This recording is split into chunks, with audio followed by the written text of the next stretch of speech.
Dear viewers, I offer my sincerest apologies. This episode is not one I have pride in producing. I have in my life heard voices of evil, yet tonight's experience has brought it back from forgotten memories. Tales by man are meant to combat the fragility of mortality, but I question if some deserve this opportunity. Their evil must be weighed against the plight of those suffering by their hands. Victims of time, chance, and lesser instincts. Still, I always return to the questions of common humanity.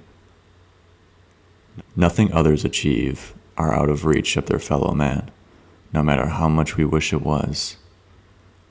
I cannot taunt you with my sardonic warnings against checking your fellow commuter or turning off your room lights tonight. Some tales display reality too well for disturbances. If you or any acquaintance suffers from domestic abuse, call 800-799-7233 if you are a United States resident, 0808-2000-247 in the United Kingdom, or 0-800-428-428 if you are within the borders of South Africa. Viewer discretion is advised.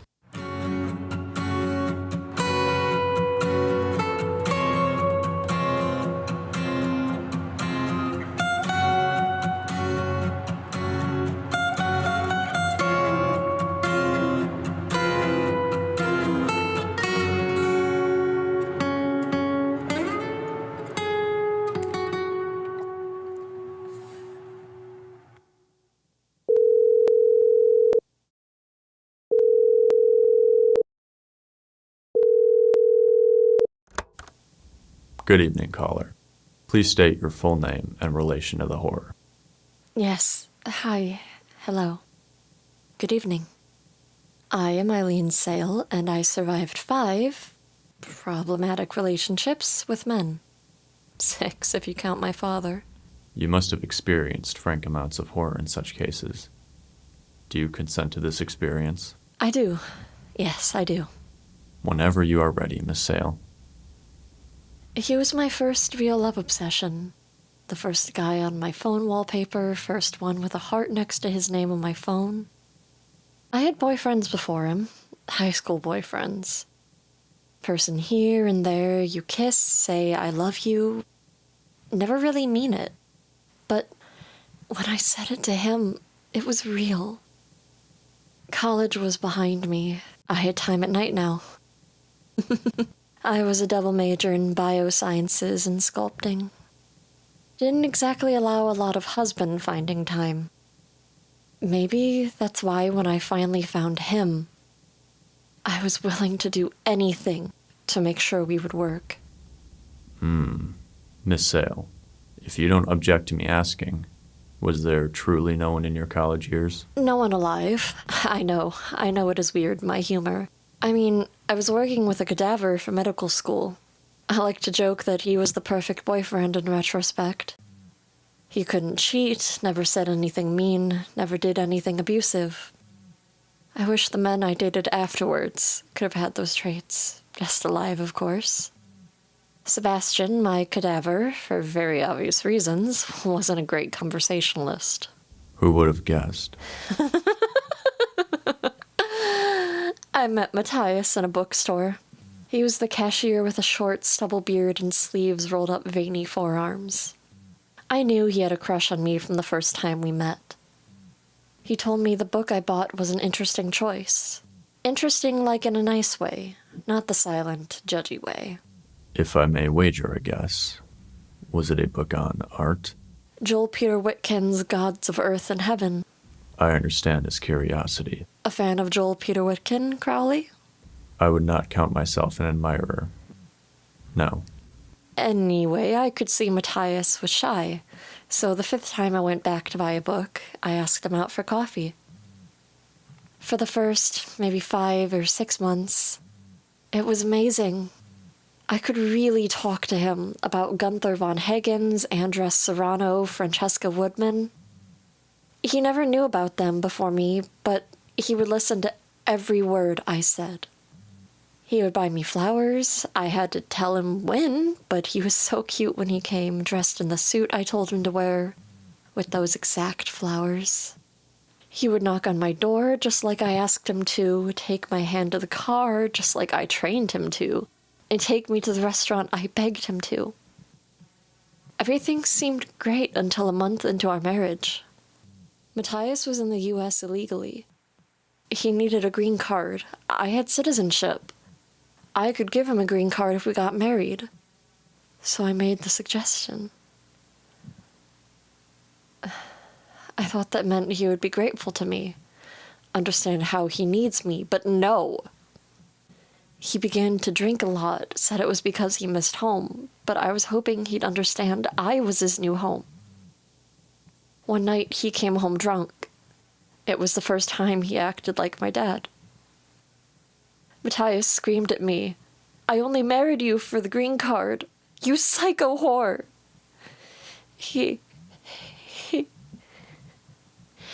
I don't know if I can. He hurt you. Yes. Using an artwork you sculpted. He smashed my skull with a sculpture I made of us. How did you know, Crowley? When you are a scholar of life's darker aspects, certain patterns become visible through time. Please continue. He grabbed my car keys and disappeared for 2 weeks. I called. He didn't answer. He turned off his location on our family plan. He had to be cheating. That's the only thing that made any sense.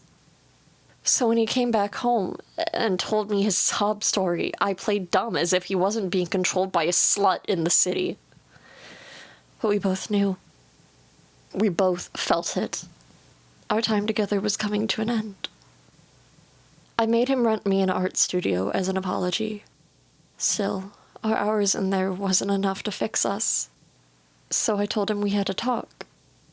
He came right down to the studio. Matthias admitted he still loved me, but agreed our relationship was nearing its expiration date. I allowed him to talk as the midazolam crawled down his throat, from the drink to his lips. Down, down, all the way down. His motor functions neared their end when his realization translated into an escape attempt. One foot swung past another with unbent knees. He found the light cascading from the doorway. He was still fighting it, his eyes in their bare brown berserker attempt to pull his body to the door.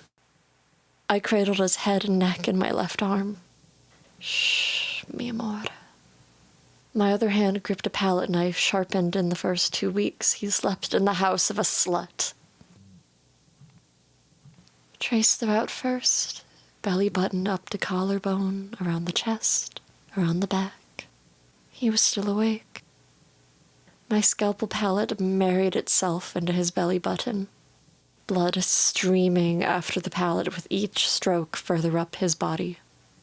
The spring of blood dislodged the memories, playing with Dad and the bloody salmon native to the bear trap canyon waters native to my younger years. His heartbeat reached its thudding crescendo when the scalpel unveiled the hyoid bone tucked below the jaw. I stopped. His body flipped over, the flaying of the back, then the legs, upper, lower, feet, hands and arms carved free next. Only his face left. The true art of Matthias, the most worthy of preservation. Sebastian had evaded me with his face. Last time I saw him, his face had forgotten its chiseled shape beneath my scalpel. I could not do the same with Matthias. From the jaw, left to right, over his ears, under his brown curly hair, to the back of his head. Return and repeat until peeling the skin from his head came off like cookies from an oven tray. You proceeded to match his skin to a sculpture you made of him, no? Immortalize him in a state of forever subservience. I recall your quote, "The sculptures had their beauty, but not their souls. It needed a piece of them." Normally, the soul is hidden deep inside, but when I placed the skin over the marble, I saw their soul in human pelt. You have heard of my work. I have also been made aware of your arrest. Acquitted yourself before the completion of the court case. They won't understand what I say in court. The media made me look like a monster. You see yourself as a collector. Your collection merely happens to be humans. No. I am a creator. I sculpt the perfect circumstances in an imperfect world. Is it wrong that I just want a love that won't hurt me?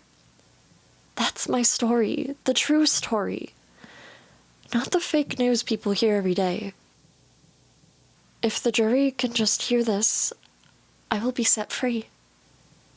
They will understand. Very well. Please continue, Sculptor. I did as you said. I fondled the skin onto his bicep, caressed his beard onto its new marble home, surrounded the eyes I sculpted with his eyebrows and eyelids. He was mine forever. The whore he spent those 2 weeks with was never going to see him again. No one was going to see him again. I still love Matthias. I still love him. But just like Sebastian, there were shortcomings. I had his soul in that statue, but I couldn't get him to buy me flowers or hear him whisper into my ear. Matthias was going to have to share me with someone else. Alejandro. He was visiting D.C. from Peru. I met him in a nightclub. He had a beard, biceps, and a sad smile to go with his dear brown eyes. He came home with me that night. I drove him to the airport the next. That day together meant more to me than any moment with Matthias. He was open from the start about him being a widower. He didn't think he could love again after his wife, but I showed him he could. In the National Art Gallery, he pointed to a painting of an old couple as he told me how, in another life, we would have spent our old days together in a retirement home, recounting how we met to our grandkids. We still talked after he left. Every day. 1 month later, Alejandro was back. 2 months later, I visited him in Peru. 3 months later, we were engaged in Hawaii. 4 months later, his skin was kneaded onto a statue. He was abusive. He didn't text me back immediately. He would hang up our calls when I admitted that Karame couldn't be his dead wife's sister. He wouldn't take my hand like Matthias did, or buy me flowers like Matthias did, or take me to the restaurants Matthias did. He was still in love with his dead ex. He never said it, but a woman's intuition is never wrong. Many nights I would sit in my studio, Matthias to my right and Alejandro to my left, so they could hear my breathing. It felt right. I was with the 2 men who love me. They were with the woman who loves them most. I didn't mean to cheat on them with Carlos. When I asked him out, I didn't think he would say yes. The first date went okay, somehow okay enough for a second. A second grew into a third, into a fourth, and after the 24th date, I had a sculpture ready. And pray tell, how did Carlos fit into your trophy case of husbands? Carlos was different.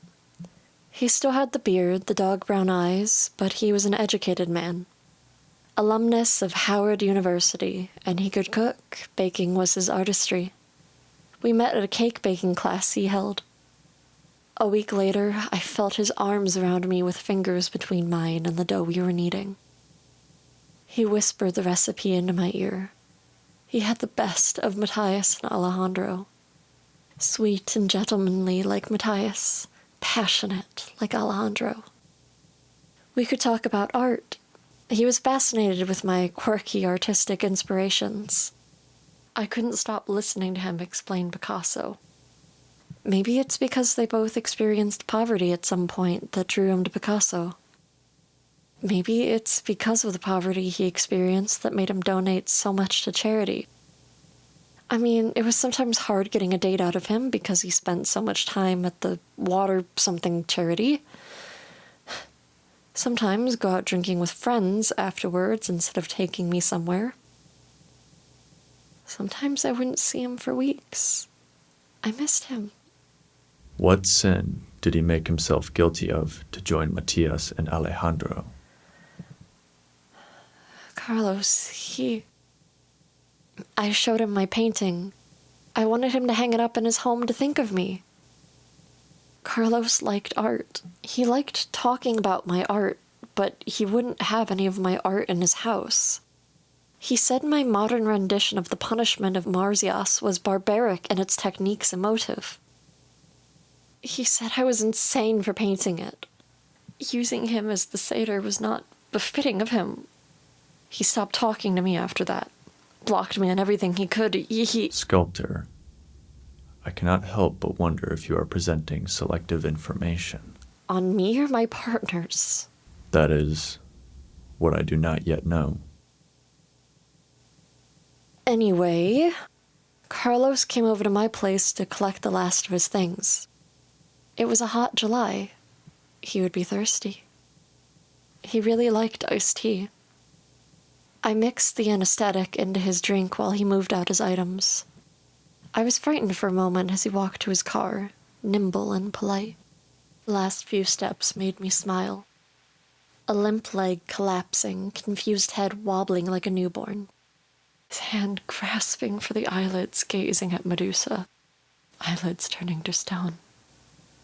He fell down on his face, onto the pavement. I had the dosage wrong with Alejandro, too. Just like Alejandro, he emerged from his ever-distant unconsciousness to my angelic gown flowing from neck to ankles. His hands, veined like David by Michelangelo, clasped my neck and crushed towards the other. My throat and its windpipe collateral for love in another abusive man's hands. The scalpel painted blood from his stomach to chest to neck. The angelic dress stained in love blood while his last breath announced death of flesh form. Thud next to me, my eyes too polluted with blood. He didn't have his areola anymore. His soul doesn't have his areola. His is the only of my creations I call imperfect. A cake burnt in the oven. Sitting in the middle of the three of them, letting them hear my breathing was not.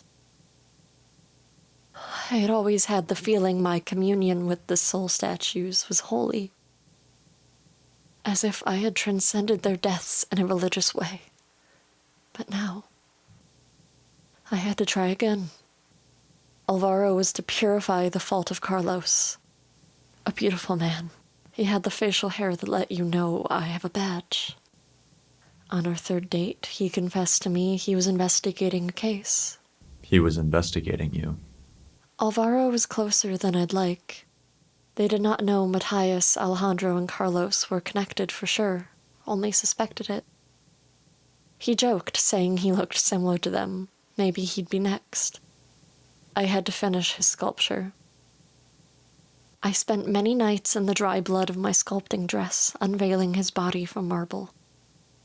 His broad cop shoulders, deep set, serious eyes and smile. Gentle like a puppy. It was close to our 3-month anniversary when they said they were going to catch her soon. I still needed to move Matthias to storage when the SWAT team surrounded the studio. It was Alvaro's voice in the megaphone calling me to exit peacefully. It was his voice mocking me. We know you are in there, lying to me, abusing me. Banging on the door, they were coming in. Splinters shot from the door meeting boot. 3 men and my Alvaro stormed in. I hid in the false closet. Their thuds were coming closer to my shrine of love. I could hear they were scared, but I know they admired the creation, the artistry.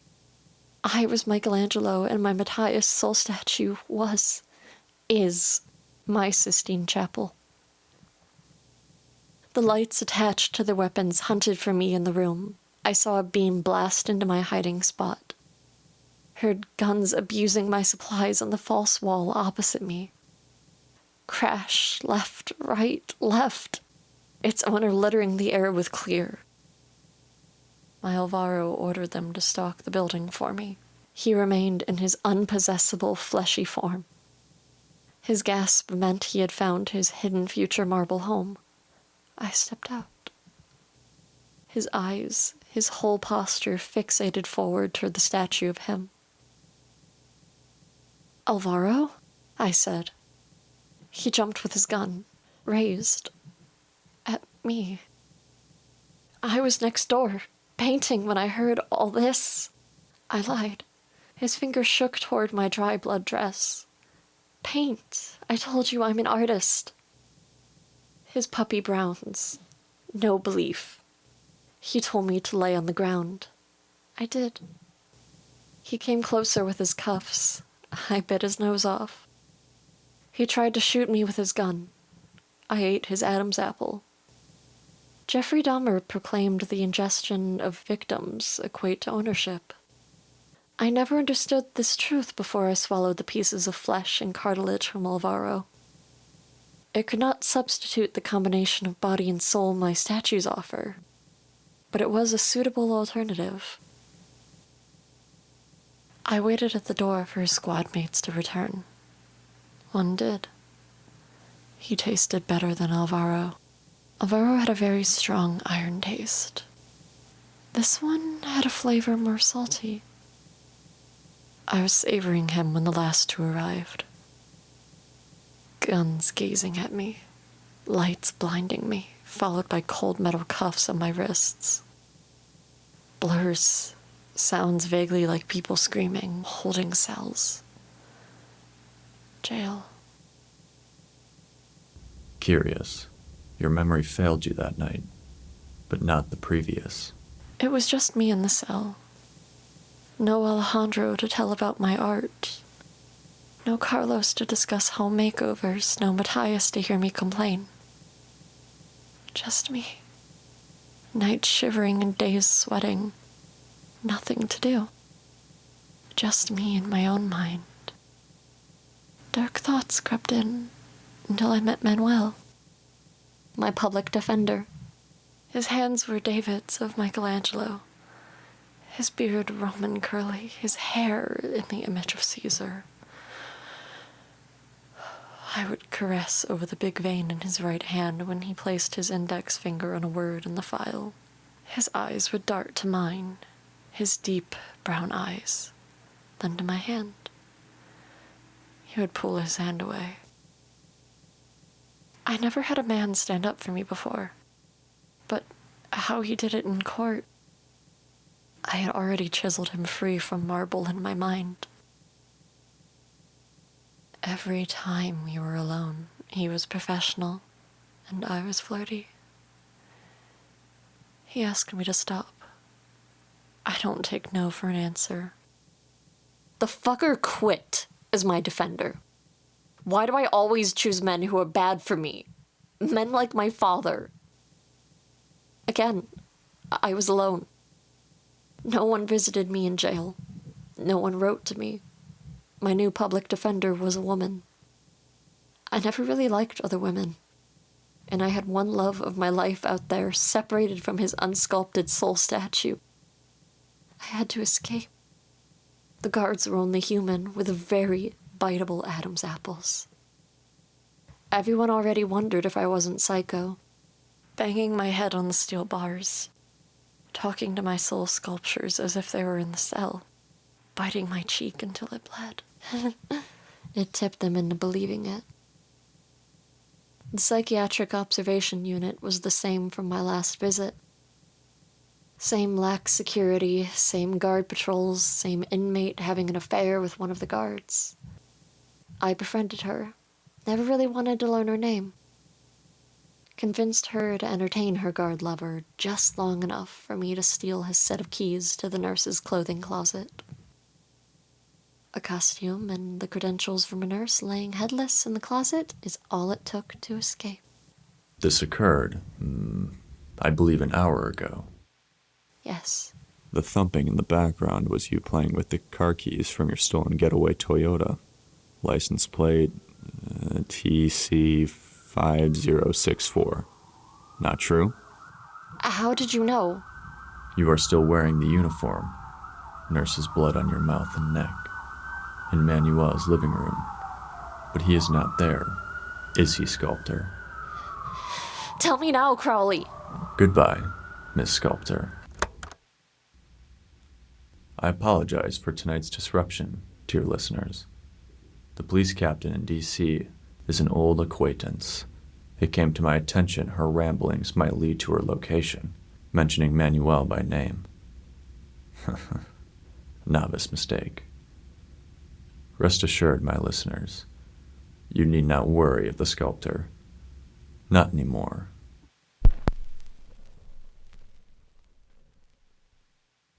My deepest thanks for spending your time with us. It would be greatly appreciated if you could spread the news of our little podcast. Word of mouth is good. Instagram as well. Seances are highly encouraged. Until next time, search the dark corners of your life. Who knows what might be lurking out of sight?